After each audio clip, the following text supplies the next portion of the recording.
Tu as tes chiffres? Oui, c'est bon. Très bien. On se donne 30 minutes. On commence par le bilan de ton activité sur les 12 derniers mois, les chiffres et ton analyse. Hein, et après ça, on définira ensemble tes points forts et les points améliorés. Ça te va? Parfait. Alors, si tu veux, j'ai préparé une synthèse de mon activité sur 12 mois avec le comparatif sur l'année passée par mois. Très bien. Et aussi une ventilation par client. Ça nous donne une vision plus fine de la situation. Très bien. Et tu as d'autres chiffres? Non, c'est tout. Tu pensais à quoi? Déjà, ce que tu as proposé me paraît très utile et très complet.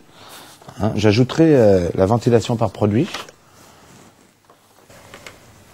Ah oui, effectivement. Ok. Bien, tu as dû prendre le temps d'analyser tous ces chiffres. Et qu'est-ce que tu en déduis? En fait, c'est ce qu'on se disait la dernière fois.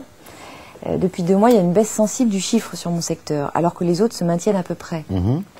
J'ai regardé le détail par client et je me rends compte que les petits et moyens progressent doucement, mais que c'est les plus importants qui régressent. Et c'est ça qui plombe mes résultats. Eh oui. Maintenant, savoir pourquoi, il faudrait que je reprenne l'historique de chaque client pour comprendre. Et les ventes par produit? Ah oui, les ventes par produit. Ah oui, c'est curieux, il y a une baisse sur les services associés. Ah bah oui, c'est logique. Je les propose qu'aux gros clients. Et les petits n'ont pas de service de maintenance assistance sur mon secteur.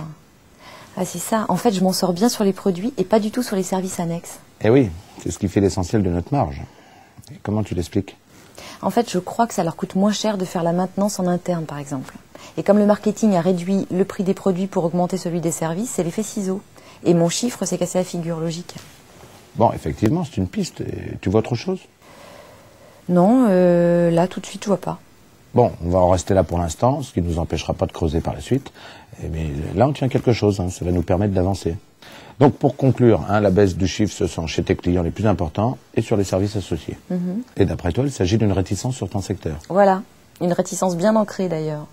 Et tu me dis que tu ne les proposes pas à tes petits clients? Non, alors eux, c'est même pas la peine. Ils tirent les prix de tous les côtés, ils achètent du consommable et rien d'autre. Ah non, là, faut oublier. Bien. Alors, l'étape suivante, c'est l'accompagnement terrain.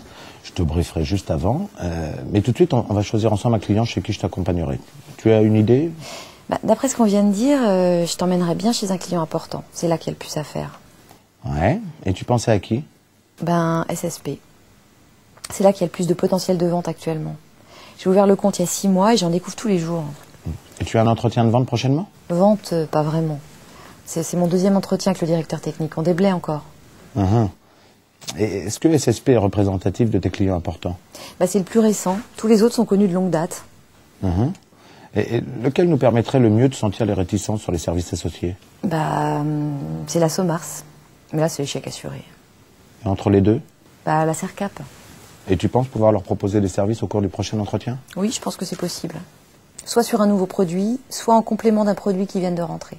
Va pour la Sercap, hein. Je te laisse prendre rendez-vous avec eux. Le plus tôt, c'est le mieux.